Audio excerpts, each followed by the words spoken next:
tardes, muchísimas gracias por estar aquí acompañando hoy la presentación del primer libro publicado de Luis Díaz. Yo, como saben, he faltado a las dos últimas sesiones de estos diálogos y me alegro muchísimo de volver, aunque está esto medio vacío, hay mucha más gente apuntada.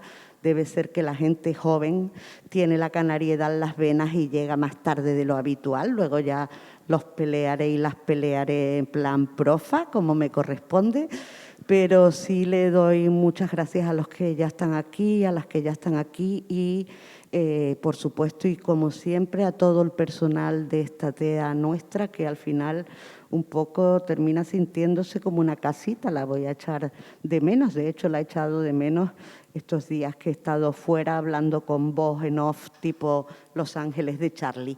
Pero bueno, hoy ya estamos aquí y el poemario, que es este, con una belleza de foto, que luego hablaremos de ella y de tantas otras cosas, lo va a presentar otra poeta canaria en este caso, porque Luis, como escucharán después por su acento, es peninsular, a la que creo que todas ustedes conocen, pero para quien no la conozca, ella es Aida González Rossi y tiene un libro publicado en solitario, muchos poemas publicados en otros lugares, un libro también de relatos premiado y publicado, y lo que te rondaré, Morena, porque pronto tendremos nuevas sorpresas y siempre buenas con ella. Así que muchas gracias, Aida, muchas gracias, Luis, y podemos presentar.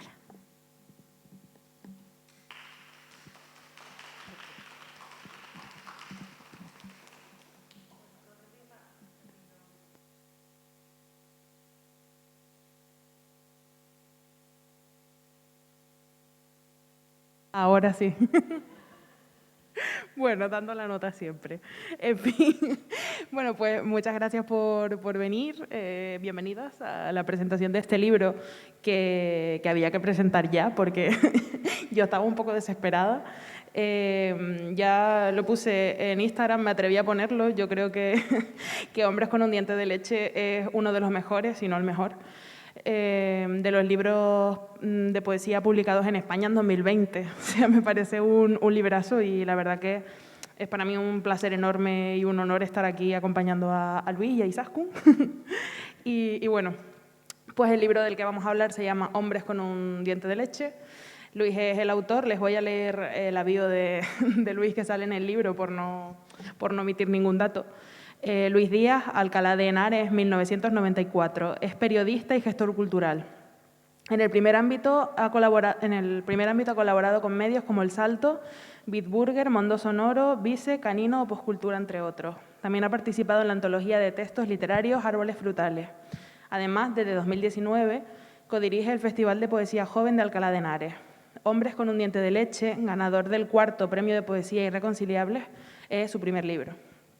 Y bueno, este es un libro sobre muchas cosas. Creo que el tema central, que es un poco de lo que vamos a hablar, es la masculinidad, o así lo podríamos definir, pero la verdad que a través un poco de ese eje, ¿no? Hace un recorrido por un montón de cosas cuyo centro creo yo, ¿no? Que es Luis, lo cual me parece, no voy a hablar de méritos porque al final no es un mérito, ¿no? Pero algo bastante interesante a tener en cuenta, siendo Luis un autor y no una autora, ¿no? Porque al final creo que un poco ese recorrido en el que el centro es la identidad y es el individuo, muchas veces viene dado por el camino de exploración que han emprendido las autoras, ¿no? Sobre todo en la poesía que se está haciendo, en la poesía joven que se está haciendo en España. Entonces, es una cuestión curiosa porque es un libro sobre masculinidad que además aborda la masculinidad desde la masculinidad misma, ya hablaremos de eso, pero creo que las referencias que nutren el libro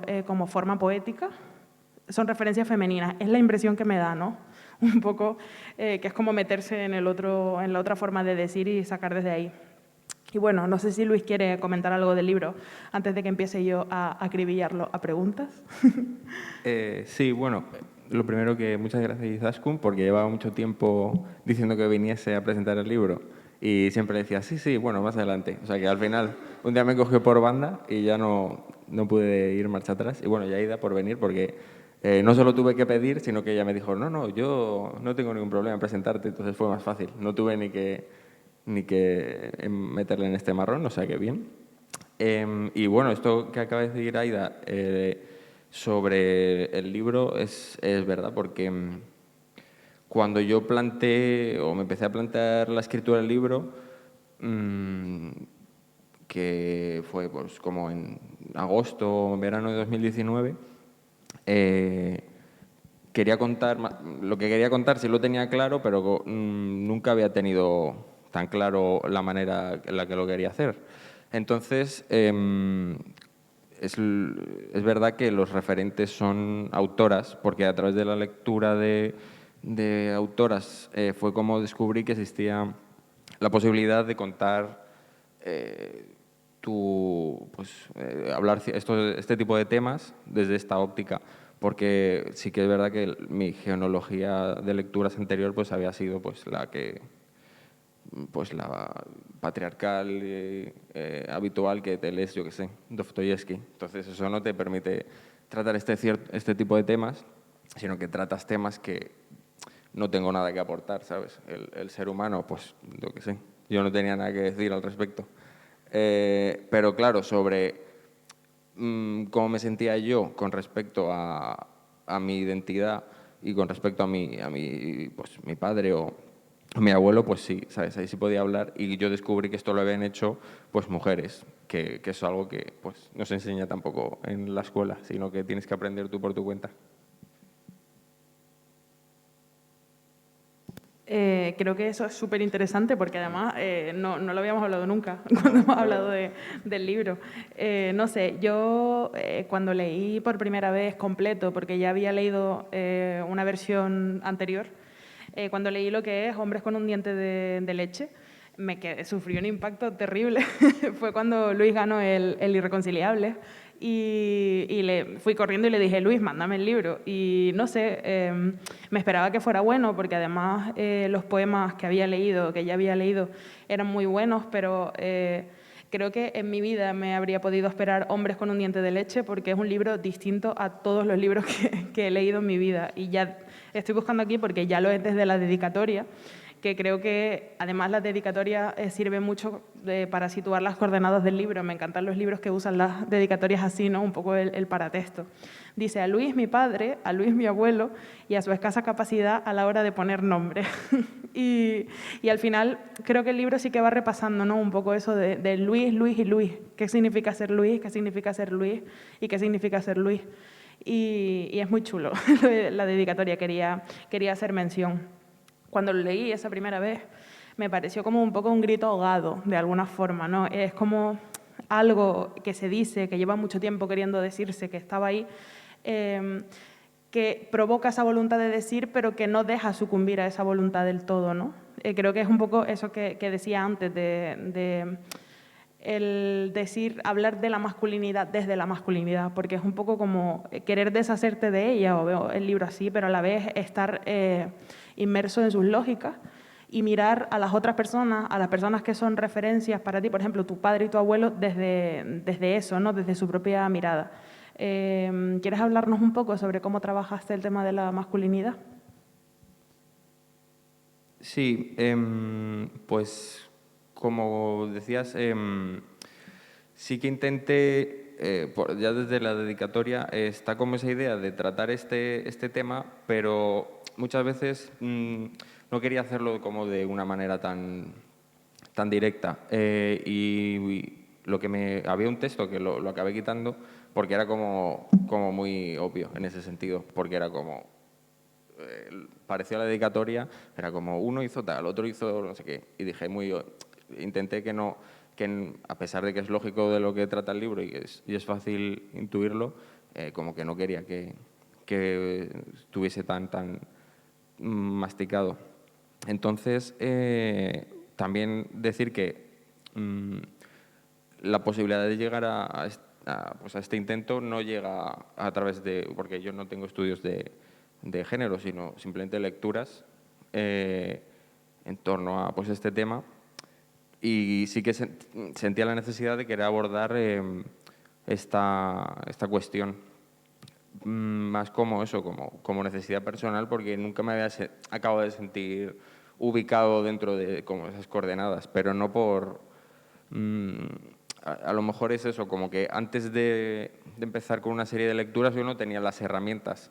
Entonces, cuando ya conseguí entender que se podía hablar de ese tema, pues fue cuando empecé a tratarlo. Pero sí que entiendo que bebe de esas fuentes, pero ya te digo, siempre he pensado que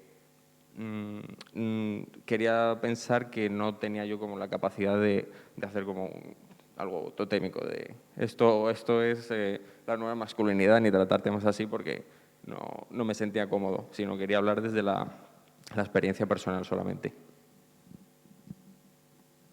Es que, de hecho, creo que algo muy, muy potente, ¿no?, del libro, y creo que de lo que tú escribes en general, es esa cosa de recurrir a la memoria, ¿no? De al final construir imágenes a través de las imágenes que tú recuerdas, aunque quizás no vayan a tener todo el sentido para quien lee.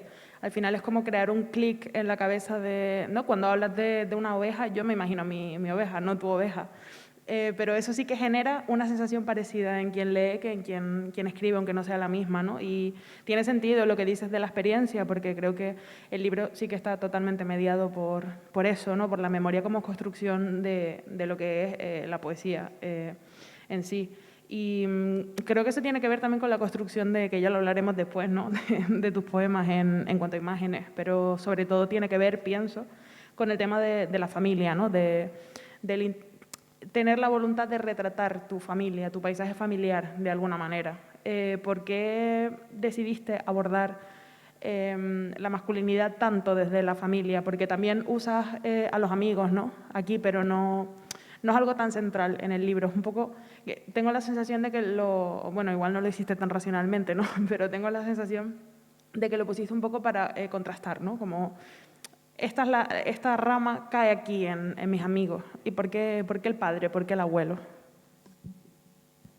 Pues es lo que tú dices. Te podría decir que lo pensé, pero la verdad es que no, ¿sabes? Simplemente los había escrito y ya se quedaron porque no tenía más misterio. Dije, bueno, hay que llegar, porque como cuando lo presentas un concurso es lo terrible, ¿sabes? Como que tienes que llegar a un mínimo de páginas o de líneas, tal, y dije, bueno, se van a quedar. Que ahora estaba escribiendo algo como sobre más enfocado a la amistad y cómo te relacionas con tus amigos y cómo te desarrollas como hombre con tus amigos. Y entonces, claro, a veces los leo y pienso, puf, me vendrían bien en este momento, ¿sabes? Pero ya no puedo porque eso ya tiene su ISBN y demás, ¿sabes? Ya no hay marcha atrás. Pero cuando lo escribí, si te soy sincero, pues tampoco sabía que lo iba a publicar, porque yo lo escribí y luego, pues, como acabó ganando, el día que estaba impreso y se lo di a mi padre, pensé, Dios, ¿sabes? Qué liada. Porque ahora lo tenía que leer y eso a mí me generó un conflicto porque es como, claro, todas estas cosas no se dicen. En plan, lo puedes decir con tu terapeuta, ¿sabes? O lo puedes hablar con otras personas, pero a tu padre no le dices, mira, estas cosas, ¿sabes? A mí me han afectado, pero bueno, no pasó nada, ¿sabes? Sino, le gustó. Pero claro, es como que te quitas una máscara y dices, pues, ¿sabes? Y como que le estás culpando un poco de haber sido de una manera. Es decir, no, pues yo qué sé, me podrías haber dicho te quiero en Navidad, ¿sabes? O algo así. No lo hizo, no se lo tengo en cuenta, pero, ¿sabes? Son ese tipo de cosas que dices, yo qué sé, lo hacen en las películas, ¿sabes? Pero claro, cuando yo creo que es más eso, como que tenía la necesidad de hacerlo, lo hice y luego pues me repetí un poco. Si me permite, Aida, yo, bueno, totalmente de acuerdo con lo que dice Aida de que es un libro desde la experiencia y es un libro fundamentalmente sobre la masculinidad, o por lo menos tal como la entiende Luis como poeta, ¿no? Pero yo quería decirte dos cosas. Primero, que me tienes que incluir en el próximo libro porque pertenezco a tu genealogía. Porque de los pocos dientes que me quedan, tengo uno que es el colmillo derecho, que es de leche. O sea, y mi madre murió con él a los 80 años con su colmillito de leche, así que no sé qué extraño parentesco tenemos. Así que por una parte eso, que quiero estar en esa genealogía. Por otra parte, señalar que lo que dijo Aida, esas raíces de abuelo, padre, me han parecido muy, muy interesantes, porque así como las autoras afortunadamente indagan cada vez más en las relaciones entre madres, abuelas, hermanas, es decir, entre mujeres de la familia, que siempre han quedado un poco al margen de las historias habituales, ¿no? O han sido muy estereotipadas y trabajan esos conflictos. Pues tú has trabajado muy, muy bien el conflicto generacional entre varones de una familia, ¿no? Y eso de que no te digan te quiero y las cosas que no dicen los padres.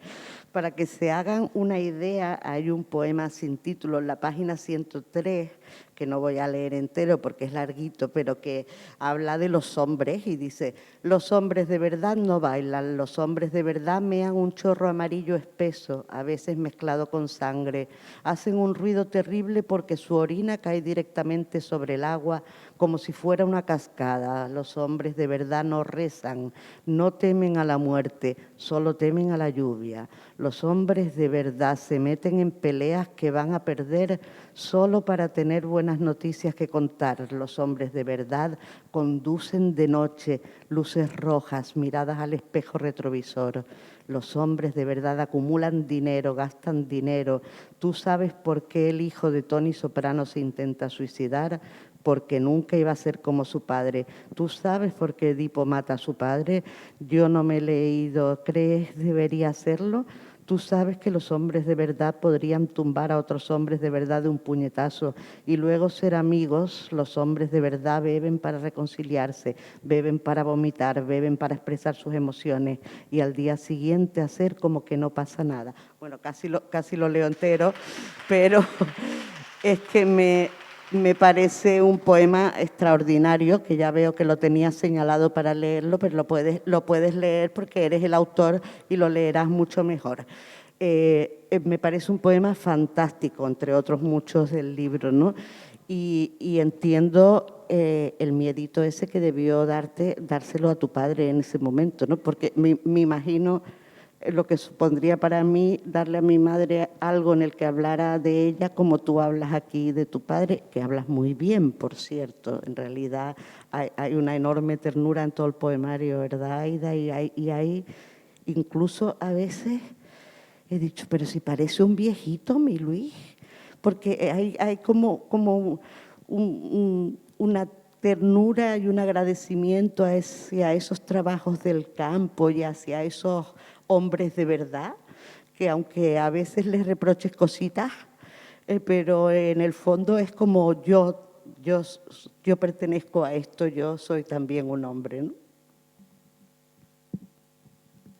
Sí, la verdad es que esta parte de lo rural, visto un poco como con perspectiva, que me da el privilegio de no haber tenido que trabajar en el campo, esa sería la otra parte que conforma el libro, porque por un lado está la idea de pues, la masculinidad y por otro está esto de dedicarte a algo como pues, muy de hombre.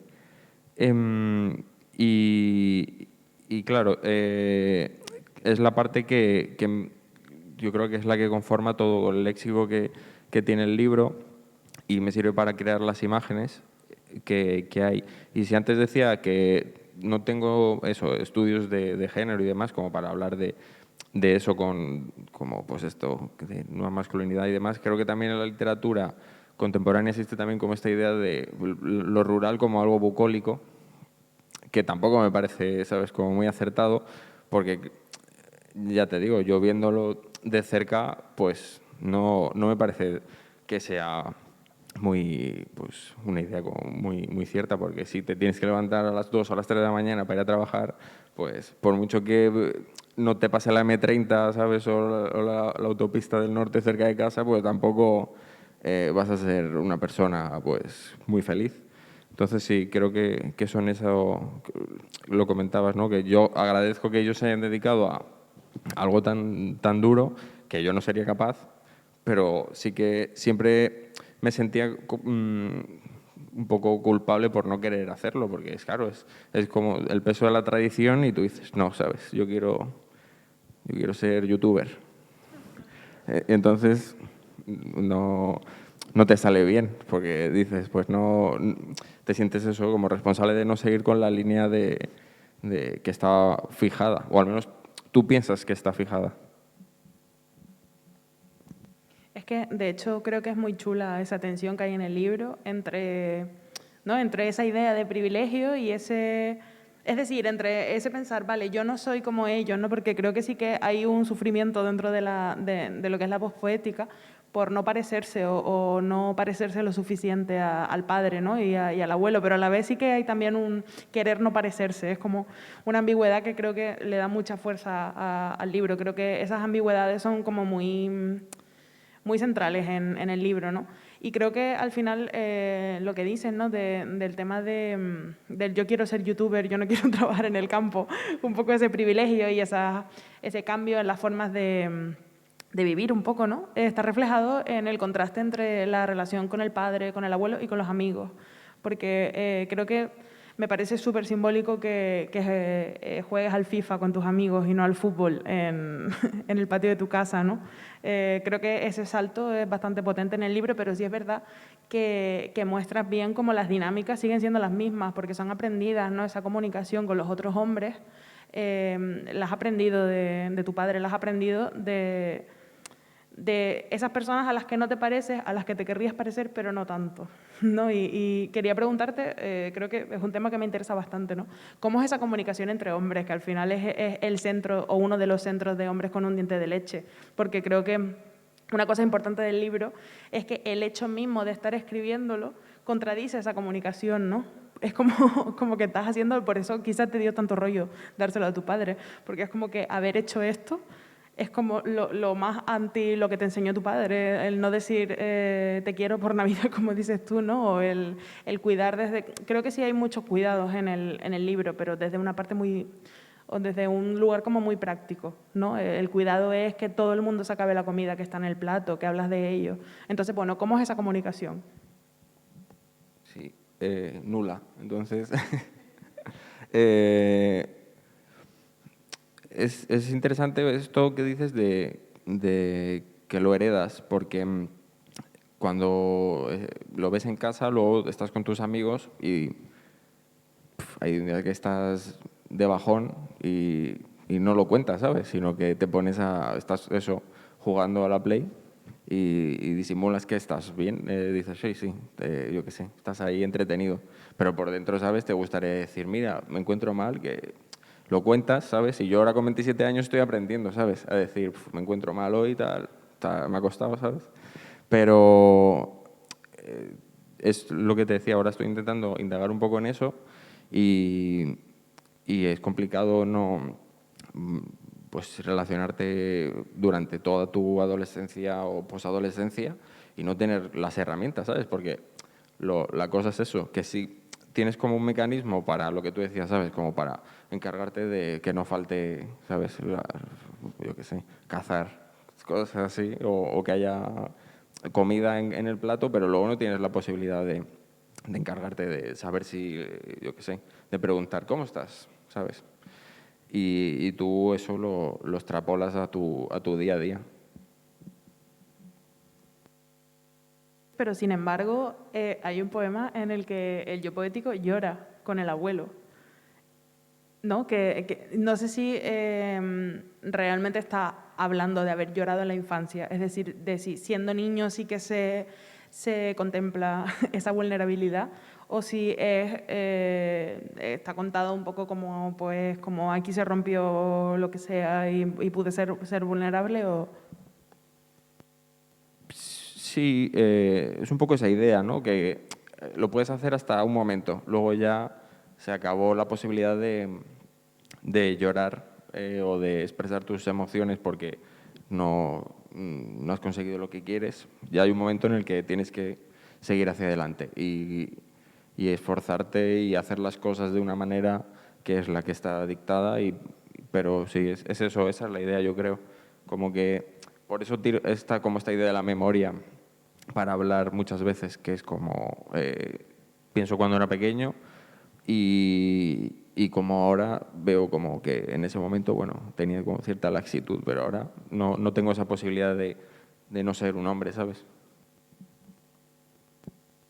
Y sientes que, una duda que me surgió ahora, en plan, cuando te sientas, ¿no?, a escribir Hombres con un diente de leche y bueno, quizá, como dijiste, no pensaste tanto, voy a escribir sobre esto, pero sí que lo estabas haciendo, intentaste un poco retrotraerte a cómo te entendías a ti mismo como hombre antes de pasar por el proceso que te llevó a querer escribir sobre ello, es decir, de leer autoras, igual de deconstruirte un poco, o intentaste plasmar cómo te sentías hacia ello en ese momento? Diría que sí, que la idea es eso, como ahora que veo cómo pensaba, qué era lo que me hacía ser de esa manera. Es como la lectura de mis procesos mentales de hace unos años, no tan lejos, porque claro, al final lo escribí hace 2 años, entonces claro, y este tipo de lecturas tampoco empecé tarde a leer este tipo de textos, o sea que sí, ese es el proceso, como una vez hecho esto llegué a un punto en el que dije, porque lo iba a decir antes, cuando escribí hubo cosas que sí que eran más generales, pero por ejemplo la lectura del padre de Sharon Olds fue una de las primeras lecturas que hice porque ya tenía la idea, pero quería coger algún texto que hubiese tratado la relación del padre, en este caso con la hija. Y cuando empecé a leerlo, pues me di cuenta que es eso, que al final hablaba de el padre estaba muerto, eso es lo fácil. Porque claro, ya puedes decir lo que quieras, ¿sabes? No le va a molestar. Pero sí, es eso, coges esas lecturas y piensas cómo actuabas o cómo pensabas antes de ello. Un poco como análogo, ¿no?, a lo que hablabas del privilegio, que igual esto es una idea de olla mía, pero es un poco como tú puedes escribir sobre tu padre y tu abuelo porque tienes ese privilegio de no estar, ¿sabes? Estás como, al final la generación pues ha superado cosas que no podían superarse antes, ¿no? Y tú en ti mismo también puedes escribir sobre ti mismo o como pensabas antes teniendo el privilegio, ¿no?, de haber podido deconstruirte. Entonces creo que es bastante interesante. Y ya que estabas hablando del padre de Sharon Olds, que es un librazo, creo que a Isaskun también le gusta, y a Andrea también, me gustaría hablar un poco de un tema que creo que es muy importante en el libro, que es el cuerpo. No creo que sea tan importante en cuanto a reflexión sobre él, aunque también. Es decir, no es algo que abordes, ¿no?, directamente, pero sí que es transversal. Y creo que tiene que ver con eso de la memoria, de lo que hablábamos, ¿no?, del recordar a través del cuerpo, cosa que creo que a los hombres se les ha estado muy negado y ha estado como siempre muy sesgado, ¿no?, muy dirigido hacia las mujeres. Ellas son quienes se ocupan, ellas son nosotras somos, ¿no?, quienes recordamos a través de la piel de alguna forma y ustedes no. Entonces, ¿cómo abordas en tu escritura el cuerpo? Sí, es bastante acertado esa lectura porque sí que había referentes, pues autores que habían tratado el cuerpo o los fluidos o pues lo que no se habla en cierta literatura, pero sí que no encontré autores que abordasen esa perspectiva. Entonces creo que es como un proceso de transmisión que es como, pues si lo he visto aquí, lo puedo trasvasar yo y ver qué se siente. Entonces ese proceso pues, de intentar identificarte un poco con el cuerpo, porque creo que también es parte fundamental de eso, de ser hombre, como que qué relación tienes con tu cuerpo. Y me di cuenta tarde que había sido pues un poco omitida. Y una cosa que me interesa mucho, no sé qué opina Isaskun, es cómo construyes los poemas. Porque, a ver, yo, por ejemplo, ¿no?, como persona que también escribe poemas, o sea, yo como que tengo una obsesión terrible porque mis propios poemas sean como súper circulares. pero los tuyos son circulares de una forma que no había visto nunca, ¿no? Porque al final son como recuerdos, ¿no? Son como ese recuerdo que te viene y que solo es tuyo y que al final consigues trasladar de esa forma solo tuya, ¿no? De un poco en ese código que no existe para las otras personas y al final son como golpes, son como taponazos. Así que hay momentos en los que hay como verdades que aparecen, como revelaciones, pero realmente creo que esto tiene que ver con ya me dirás tú, ¿no? Pero creo que tiene que ver con el hecho de que hayas elegido escribir así en prosa y sin mayúsculas y demás. Son como cosas dichas muy como cuando estás jugando a la Play y dices algo de forma toda la frase con el mismo tono, pero es algo súper profundo, ¿sabes? Lo veo un poco así, es como un libro un poco balbuceado, de alguna forma. Que eso también viene pues un poco en las repeticiones, en las imágenes que se montan unas encima de otras. Es como si al final el poema, tú no estuvieras intentando trasladar un poema de tu cabeza a la hoja, ¿no? Al ordenador en este caso, sino como si el poema estuviera creciendo cuando tú lo estás escribiendo, ¿no? Como si estuvieras pensándolo a través de la escritura. No sé cómo te enfrentas a la creación poética. Antes me estabas diciendo que muy despacio, pero... Sí, la verdad. Eso sí, despacio sí. Y por eso creo que tienen a lo mejor esa forma, que puede parecer como caótico, porque sí que es verdad que no tiene signos de puntuación, pero sí que está como un proceso de limpieza previo en casi todos, porque, por contar así, tiendo a escribir como una idea y todos los tipos de imágenes que se me pueden ocurrir o acciones, y luego lo empiezo a recortar hasta que queda algo más reducido. Y también esta idea de que no haya signos de puntuación, que sea algo así, que no sepas dónde tienes que hacer una pausa, surge pues de como la idea de que los textos reflejasen esa necesidad de decir, de esto no lo he dicho nunca, entonces ahora cuando lo expreso no tiene un principio ni un final, sino que ha sido algo que he callado mucho tiempo y ahora suelto de golpe. Un NPC de Pokémon Esmeralda que me obsesiona, que es una niña que está ahí entre unos pinos y tú te acercas y te suelta un rollo y luego te dice, ¿tú sabes lo que acabo de decir? Yo no. ¿No? Y el libro es un poco así, yo creo que al final, no sé, yo tengo la sensación de que al final todo libro es un artificio y tú lo escribiste también en formas de artificio, supongo, ¿no? Pero yo tengo la sensación de que si realmente hubiera una persona que está en tiempo real contando hombres con un diente de leche, al final se quedaría igual que cuando empezó.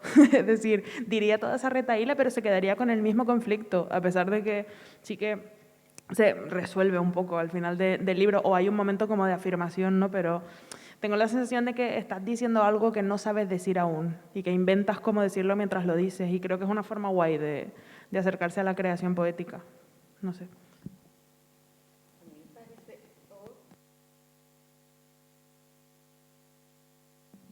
Sí, bueno, así como apunte breve, al final la poesía yo creo que tiene que servir un poco, tampoco va a tener soluciones, no te va a aportar soluciones, no es,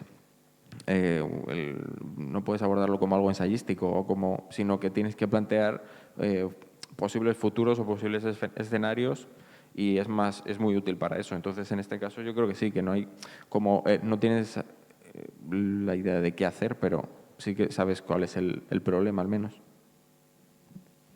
Sí, a mí me parece muy interesante lo que te decía Aida, de que parece un libro balbuceante y sin embargo tu respuesta respecto a cómo está escrito en realidad, que es algo que se puede pensar cuando una es perra vieja, quiero decir, llegar a esta aparente sencillez creíble, muy creíble, requiere un trabajo brutal. Y voy a hacer una comparación imperdonable o no perdonable, porque para eso la hago graba Rebe, que vamos a comparar con lo que hizo Picasso. Me refiero, el comentario tópico y típico ante determinadas obras de arte plástico de esto lo puede hacer mi niño, Pues la sensación en el libro es esa, es como que tú te sentaste a escribir ahí pues cosas para tu padre, para tu abuelo, para ti mismo, y que ya está, y que te salieron ahí del tirón, pero y que además no le pusiste signo de puntuación porque hasta por vago, ¿no? Me salió así, como decía Aida, como esa sensación de que no pasa de tu cabeza a la escritura, sino que se va generando conforme escribes, ¿no? Un poquito de escritura automática. Obviamente nada que ver, es decir, porque, vamos a ver, si tu padre no lloró cuando se leyó esto, le dices de mi parte que tiene que ir al oftalmólogo, que tiene un problema en los lacrimales. Cuando te hagas viejo y no sepas cómo te llamas, cómo me llamo, cómo poner la pasta de dientes en el cepillo de dientes, cómo cortarte las uñas de los pies, cómo apartar las zarzas con las manos, cómo pelar una naranja, cómo hacer que las ovejas se arrodillen. Cuando te hagas viejo, voy a decirte te quiero todos los días, para que todos los días un desconocido te diga te quiero. No, eso se le tuvo que saltar la lagrimita. Se le tuvo que saltar la lagrimita porque, bueno, aparte de que efectivamente es totalmente circular y de una forma extraña, es un poema bellísimo y un poema de una ternura infinita hacia la enfermedad, hacia la vejez, hacia la desmemoria. Y claro, puede dar la sensación esa de que seas un genio absoluto y que hayas pensado, ¿cómo decirle a mi padre que yo le voy a decir? Y cuando no te acuerdes, y además, pero claro, obviamente tú ahí es que has decidido hasta qué elementos no iba a recordar, o sea, poner la pasta de dientes. Eso, después me acordaré, hay un libro fantástico de un autor portugués que tuvo un ictus severo y estuvo un tiempo sin ser capaz de decir, de relacionar los objetos con las palabras, y una de las cosas más significativas era el tema de la pasta de dientes. Fíjate tú, por donde la ponía normalmente en el peine, es decir, la forma en que tú has condensado ahí la enfermedad y la desmemoria es un proceso de una inteligencia, don Luis, pero muy elevada, aunque no tengas estudios de género.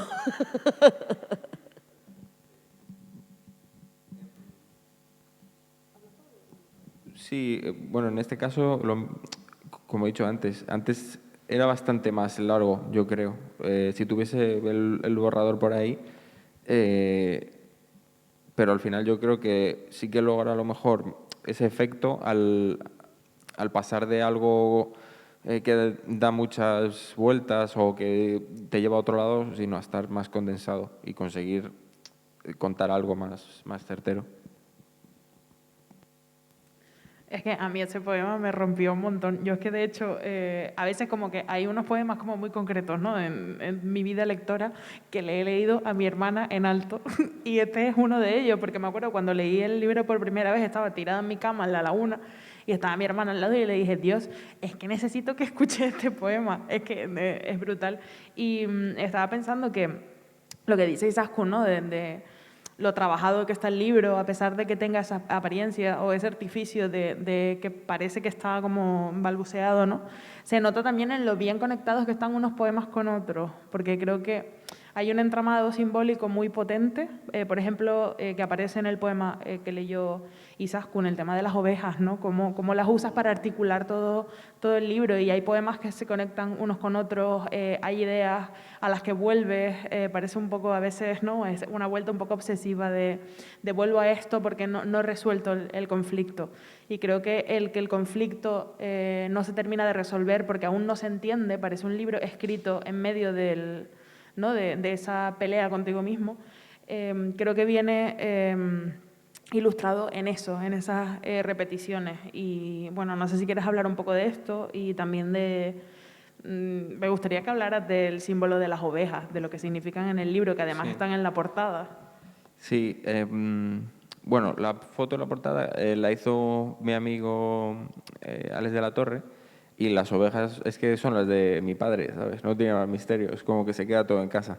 Sí que es verdad que hay una serie de símbolos, principalmente ese, muy recurrentes. Porque cuando lees un libro en concreto de poesía, pero cualquier tipo de libro, en la poesía me ocurre muchas veces que no trata algo en concreto. Y a mí eso sí que no me gusta. Me gusta que traten sobre algo y que todo el rato orbiten sobre un tema, y si a veces se desvían y luego vuelven, no me importa. Pero sí que es verdad que cuando acabas un libro de poesía que a lo mejor puede crear imágenes muy potentes, pero muy diversas, no me acaba de impactar tanto como cuando se cuenta sobre algo que tú puedes ir viendo un desarrollo. Entonces, al escribirlo, pues intenté emular ese tipo de escritura, como es el padre de Ols, que al final trata eso sobre su propio padre, y que si a veces se desvía, no es con intención de, ¿sabes?, de ampliar la historia, sino para contarlo desde otra perspectiva.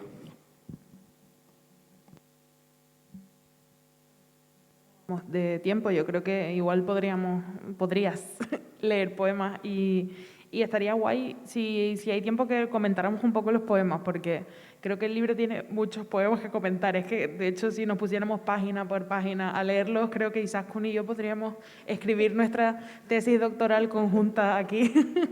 No sería mala idea, ¿eh? Pues mira. Vale, pues tengo aquí algunos seleccionados, porque los que más me gustan, porque, bueno, eso no lo he dicho, pero lo escribí hace 2 años, y entonces el año pasado, hace un año así, ganó.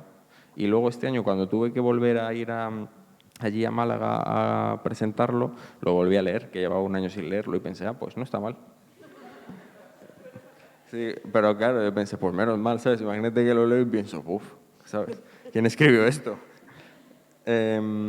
Vale. Bueno, voy a empezar por este, que es el primero. Quiero tumbarme en tu tripa como un animal enfermo, oler tu pecho, lamer tus pezones. Quiero que me cuides, que me des la paga, que me limpies las axilas, la cera de los oídos, que nunca tenga que hacer una factura, que nunca me dejes tus camisas en herencia, todas me quedan grandes. Quiero saber a qué huele un campo de trigo, a qué la leche agria que bebo de tus manos.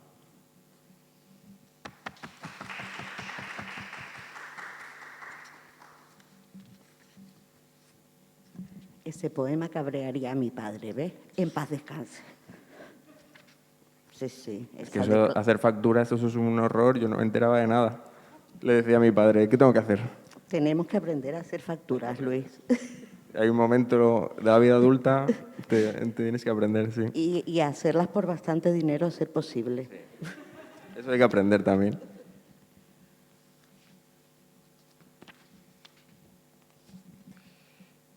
Me cortas el pelo con rabia, esquilando a una oveja con una máquina oxidada. Arrancas cada folículo de raíz, buscas en mi cráneo las señales de la sangre, la forma de la nuca, lunares detrás de la oreja izquierda. Recoges el pelo dispuesto a agruparlo, preparado para hacer alpacas de paja de pelo tieso, de pelo duro como las espigas, de pelo como el que tuvo la abuela hasta los últimos días, cuando lo único que podías hacer era acariciar su cabeza para que dejase de llorar.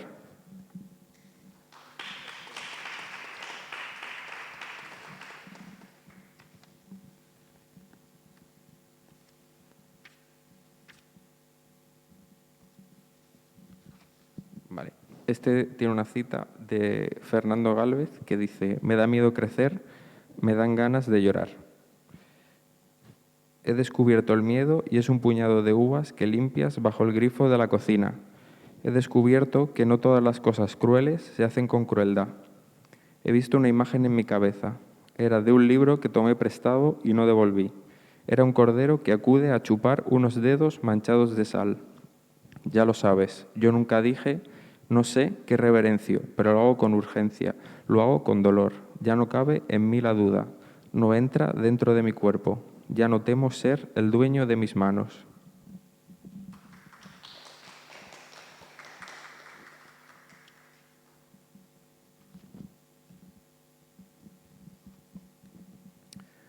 En esta familia tenemos un historial médico en el que abundan las mujeres con depresión y los maridos que no escuchan, que están demasiado ocupados mirándose al espejo, intentando sacarse los pelos enquistados de la barba.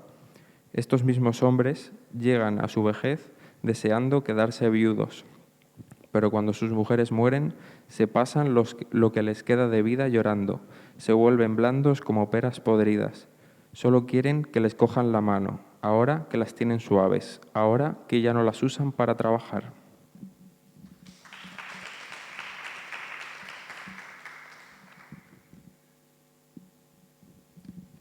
Voy a leer este, que es más largo, pero que es lo que va de mis amigos, que,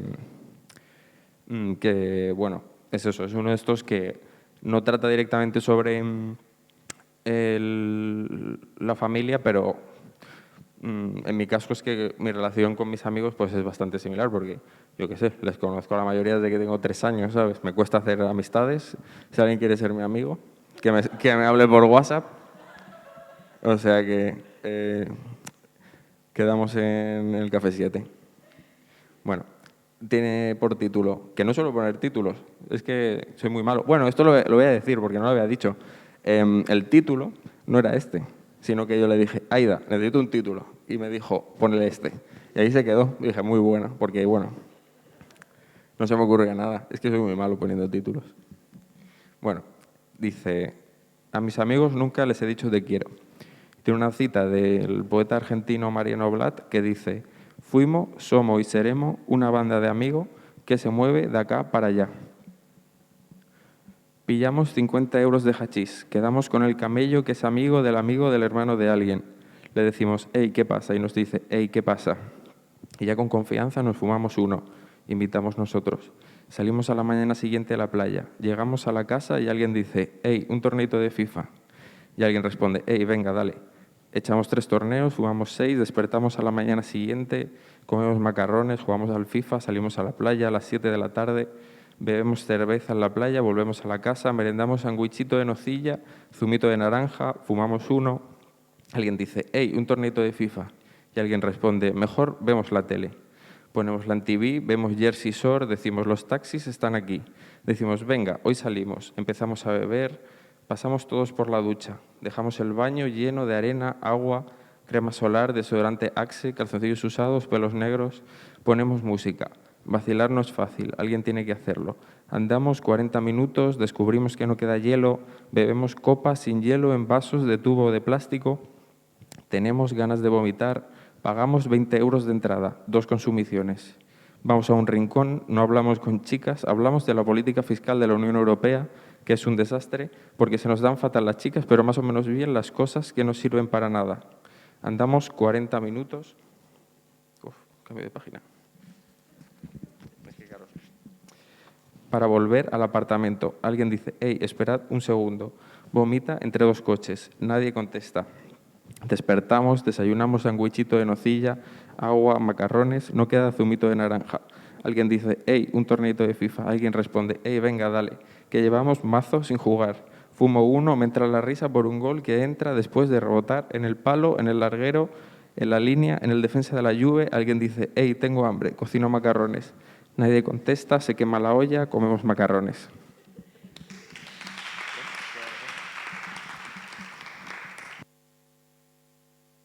Ese poema es brutal, o sea, me encanta. Claro, lee más. Es fantástico. Yo que, como saben, tengo 2 hijos varones y además adolescentes en este momento los 2. Cuando leí ese se lo mandé enseguida a Tim y digo, bueno, esto es total, ¿no? Las reuniones de, hey, venga, torneito, la FIFA. Y... Ojalá, es lo que te digo, ahora escribí eso y me vendría bien ahora, ¿sabes? Pero bueno, tendré que... Pero está guay porque en ese poema también se ve lo que hablábamos antes, del cuidado a través de la comida. Creo que leyéndolo en todo el conjunto, al final ves como, te da como ese rollo de, esto, ¿sabes? Está cocinando macarrones para decirles a sus amigos que les quiere.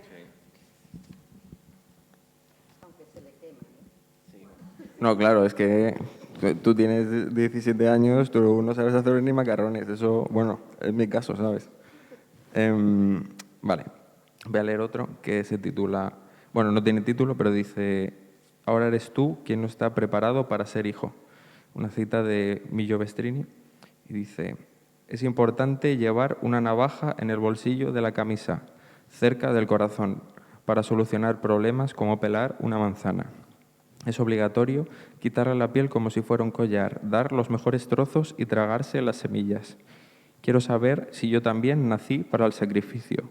Si ofrecería mi carne a mis hijos, mi leche a mis hijos, mi lana a mis hijos, si les dejaría beber de mí como yo de ellos.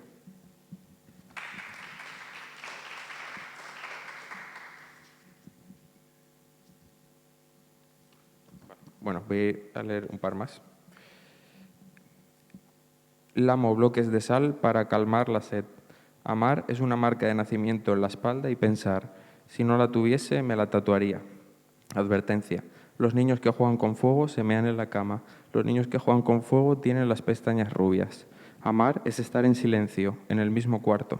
Amar es obedecer las órdenes, es morderse la lengua hasta que se caiga al suelo, comérsela en menos de 3 bocados. Amar es querer unas manos rústicas con nudos de roble.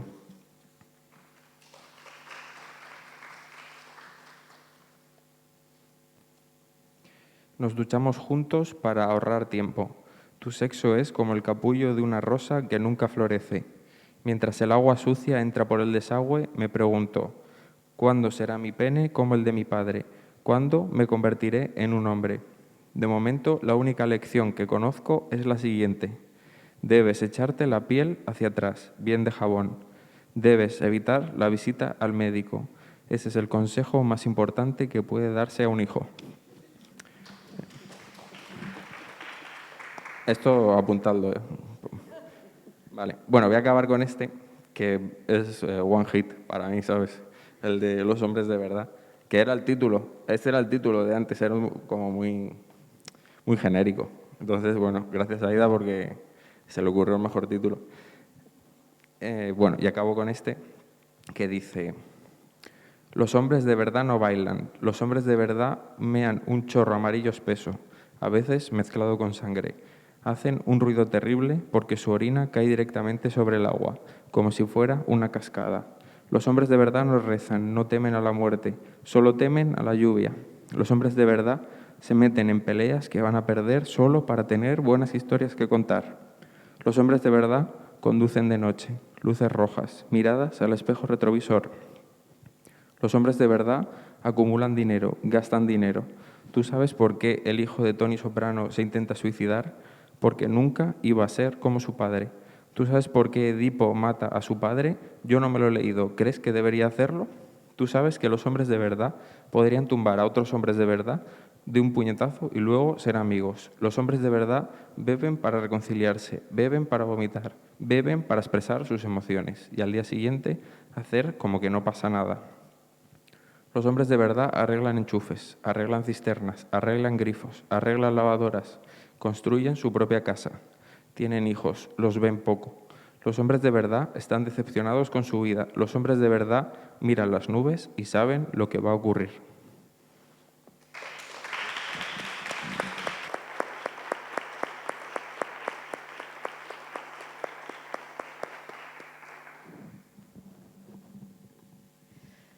Bueno, pues aparte de plantearme si soy un hombre de verdad, quería preguntarle o ofrecerles que le hagan preguntas a este pedazo de poeta o poeta entero y joven que además como aunque tenga ese acentillo ya reside en Canarias, por lo menos en este momento vamos a pasar a considerarte poeta canario. Sí, ya está. Ni siquiera me he empadronado, ¿eh? Nada. Que me salen los vuelos carísimos. Y bueno, la oveja Es verdad. Peligüey podemos poner o algo, Sí. pero sí. Porque no has contestado a lo de las ovejas, son las de tu padre, pero ¿por qué tanta oveja? Porque fíjate que yo me planteé, Claro. ¿será que Luis es religioso y yo no Sí. lo sé? Sí, supongo que es como imagen bastante poética también, ¿no? Y también porque estaban ahí desde siempre. Son muchas, ¿eh? Es que Ahí hay mucha oveja, entonces se me ocurrió eso. Yo qué sé, también hay otras imágenes como eh, la vid y eso, y las uvas y tal, que también están ahí. Pero creo que eran imágenes poéticas sin ser, siendo bastante universales, pero que eran bastante propias en este caso. Y muy simbólicas, tanto la vid como las ovejas, sí, efectivamente. La vid, además, tienes algunas imágenes preciosas. Bueno, ¿se animan? Sí, por ahí hay una palabra. ¿Quieres que lo lleve yo? Vale.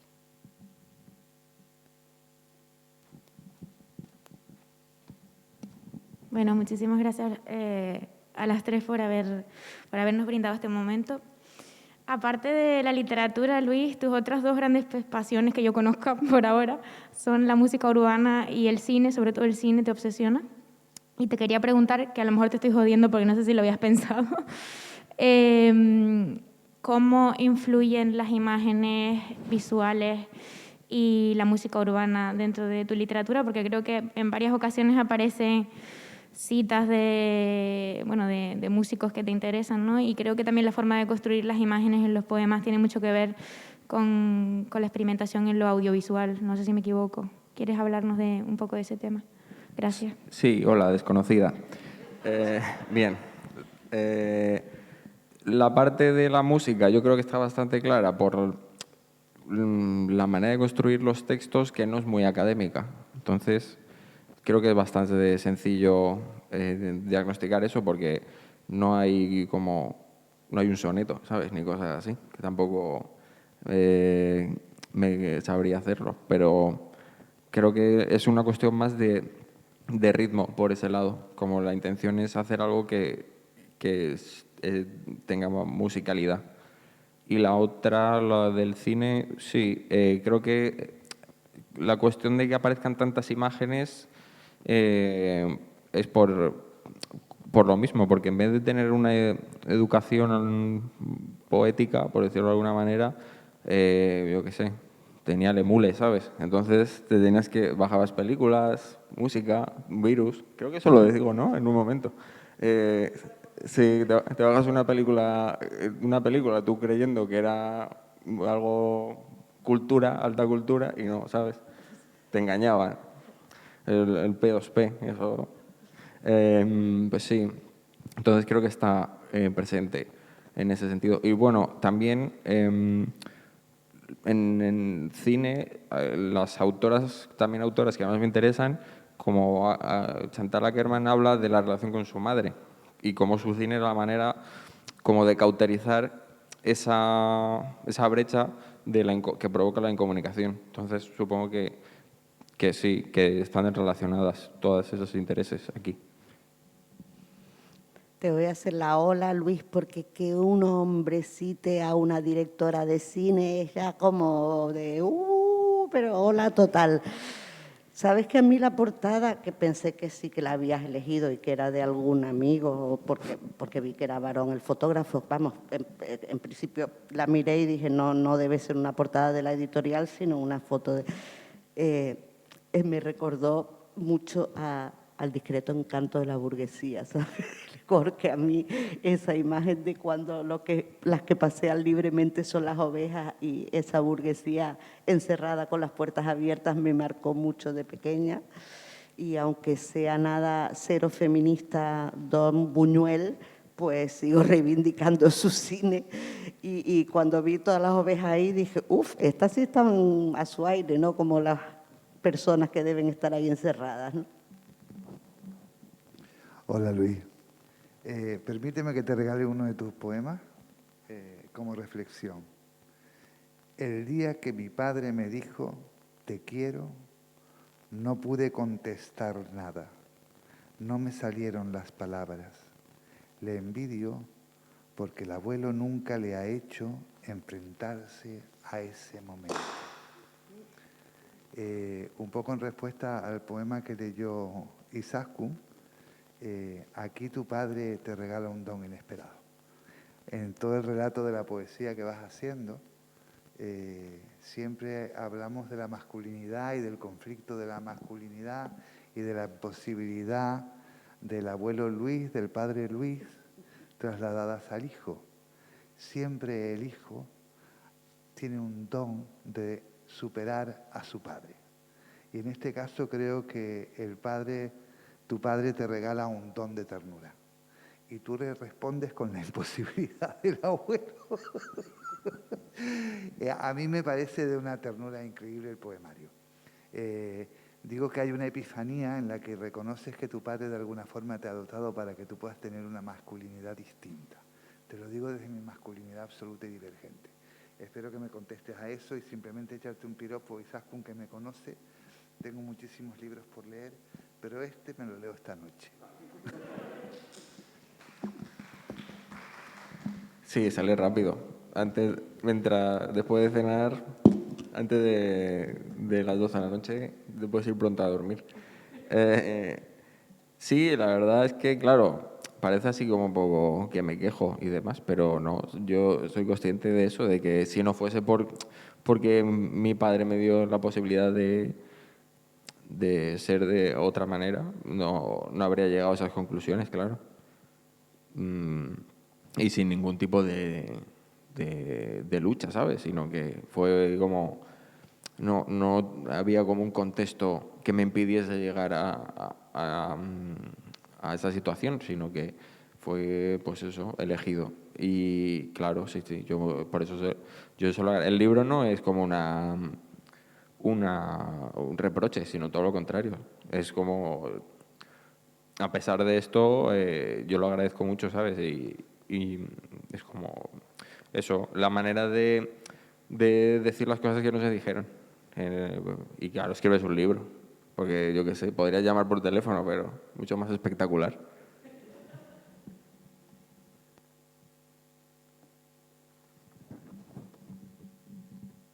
Ay, vale.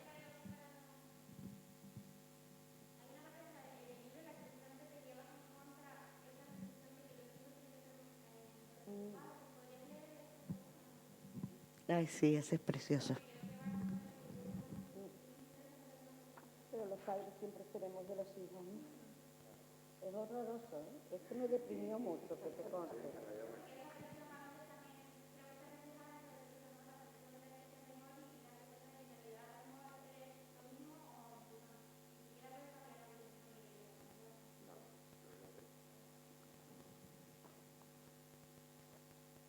Sí, este tiene una cita de Sharon Olds que dice: soy su carne, ahí pertenezco, puede amarme sin reserva. Mi padre fue incapaz de enseñarme a montar en bici, de enseñarme los gestos que no se olvidan, cómo hacer la señal de la cruz, cómo ser un hombre. Tampoco me dejó ganarle nunca al ajedrez, porque sabía que los hijos no son mejores que los padres, solo cometen errores más grandes, porque sabía que los hijos no pertenecen a los padres, pero los padres pertenecen a los hijos.